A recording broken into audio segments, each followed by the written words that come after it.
We're going to continue with more news and updates now. In fact, let's unpack the Madlanga Commission, a judicial inquiry established to investigate allegations of political interference, corruption and criminal syndicates within South Africa's criminal justice system. Of course, this week we heard the testimony of KwaZulu-Natal Police Commissioner Lieutenant General Nhlanhla Mkhwanazi, which started this week. So perhaps to unpack this, the depth, the implications as well of what we've heard so far, we are joined by a criminologist from UKZN, Dr. Nirmala Gopal. A very good morning to you, and thank you so much, Prof, for joining us at this hour. Good morning, Liesl. Good morning to your viewers, and it's an extreme pleasure to be part of your morning show.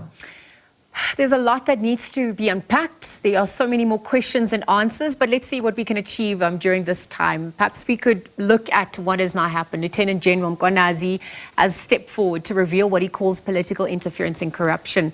And I wonder, from your perspective, how significant is it when someone inside the system actually acts as a truth teller? Yeah, I mean, first of all, I'd like to commence by saying, his testimony is adrenaline laden at this point in time. And I think perhaps, the kind of testimony that he's providing, the kind of evidence, the details to which he is actually providing that evidence is going to be a huge game changer for South Africa if the Madlanga Commission is going to be serious and if the presidency is going to be serious about implementing recommendations.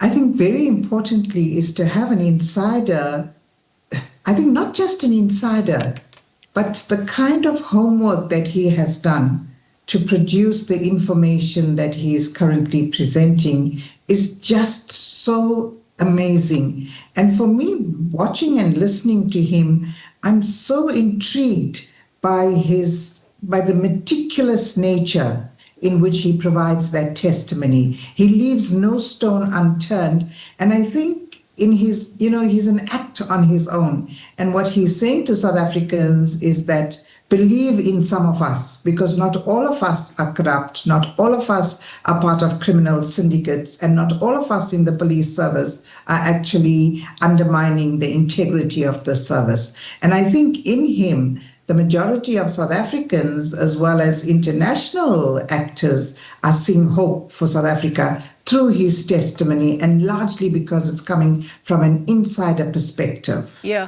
Prof, thank you for those opening remarks. I just want to look at Mkhwanazi has, implicated or named senior political figures, including a minister and MPs as well.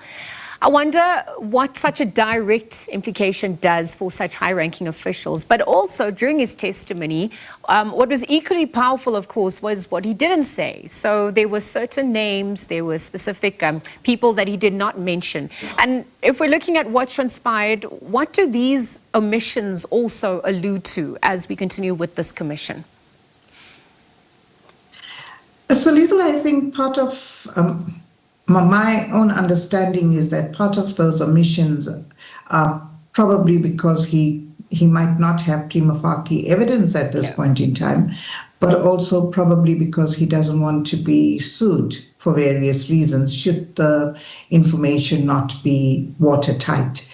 And I think it's about defamation, etc. But having said that, I think the fact that he speaks about high-profile politicians, which really makes it, I think, so sad for our country to think that the people that we entrust and people that we voted into protecting our democracy, providing for us in terms of the Constitution, a very progressive Constitution that we have, are actually involved in these nefarious activities, and makes one wonder why crime and corruption festers and continues to increase. And I think largely through his testimony, we can see that it's focused on protecting a few individuals whom politicians are undoubtedly benefiting from financially. And Prof, and just to your point as well, I mean, it's obviously still transpiring, but at this point weighing up these allegations? How should we be weighing up these allegations? Are they credible enough for immediate action? Do we still need to wait for the commission's final, findings? As I'm asking this because in past commissions we've seen there have been serious testimonies, but it's led to little accountability. So ensuring public trust, ensuring that safeguards are actually put in place for the commission's work. What do you think really needs to transpire this time around? Yeah. So Liesl, I think what's important is, the principle of what we call audi alteram partem. So we've got to hear the other side. Whilst we understand and we accept that his testimony is compelling, we've got to hear the other side. But having said that, I think it's very important and absolutely critical for the other side to bring in and produce credible evidence to counter his evidence. And unless that is done, I think it's going to be very difficult then to negate the kind of evidence that he is producing. And moving into your question about, the commission and what would happen beyond the commission, I think it's a very important turning point for South Africa. And the presidency will actually lose credibility if the recommendations arising from the findings are actually not implemented. So the presidency has to be very careful. They've got to be very alert, because on the one hand, we might want to, I think there's a balancing, they might believe there's a balancing act to actually maintain here, which is what does the international community think and say about us in terms of our laws, our the porous nature of our laws, etc., versus what South Africans actually need at this point in time. And what we need is a restoration and reconstructing that confidence in the criminal justice system. And, Prof. Gopal, just to expand on your point, Mkhwanazi did warn that the justice system is at a risk of total collapse. And so from your perspective, what does that collapse look like in practice? How close are we to it? If we're looking at how you describe SAPS riddled with instability, what does this thing translate to for ordinary South Africans who already feel unsafe, who are already burdened with high crime rates, and also just that leadership deficit that's filtering down? So he might have been quite generous in saying that we are close to collapse. If anything, we might have collapsed already, and we might superficially be propping it up. Because when you have this kind of political interference, and we have the collusion between SAP's high-profiled personnel involved in this crime and corruption, I think it would be foolhardy to believe that we are not there already. However, what I think his testimony does reveal to us is that, like General Mkhwanazi, I'm quite certain that there are other high-profiled personnel within SAPS who are working extremely hard to make sure that it does stay propped. But if that is superficial, the recommendations from the Madlanga Commission will have to now start concretizing that and remove it from the status of superficiality, take it back into an organic, authentic leadership where we can have an institution in SAPS that serves the needs of the people. Have to absolutely remove the corruption. Those corrupt officials within SAPS unfortunately have to be removed. And this is going to be a tough task for the presidency and the ministries, because as we've heard, each one is protecting another person's back. And that has to go. You cannot have an unethical police service, you cannot have an unethical criminal justice system, nor can we have an unethical presidency or politicians who are supposed to serve our interest. And Prof, that speaks to the reforms of policing, of intelligence, even just political oversight as well, but even witness protection, the integrity of evidence that needs to be secured in such an environment, right? Talk to us about what's also emerging on that front as this commission continues.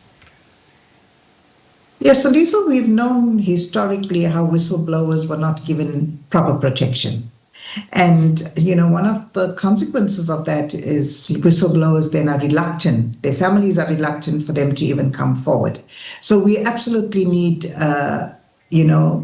whistleblowing protection in a way that is authentic, in a way that provides the foolproof protection that they actually require, because I'm sure there are many hundreds or even thousands of other whistleblowers, or maybe not whistleblowers, but people with credible information that can expose the corruption in the country for a better future for all South Africans, but are afraid, largely because they've seen what has happened. So that's the one matter. But I think, the fact that General Mkhwanazi has exposed what is happening, and I think, he is confident with the kind of protection he is receiving. I think that augurs well for us in South Africa. But definitely we need to have reforms in as far as SABC is concerned. Liesl, if we go back, SABC was one of the most important institutions that received a complete overhaul between the previous governance and democracy. And then you ask for what? Yeah. If we overhauled it completely, we revolutionized it in some way, in a positive way, and yet we are receiving, I think, perhaps in some ways, far less than what we received previously. Sure. Prof, more questions and answers at this point, but thank you for weighing in and for your time. I know the Commission's work continues. SA in the world watching with bated breath, of course, just to see how important, the findings are going to be to determine what reforms are needed and actually implementation as well, right? Given what's obviously been named and shamed and what needs to change as well. Thank you, Prof. Nirmala Gopal, for weighing in. UKZN Criminologist, weighing on the Madlanga Commission.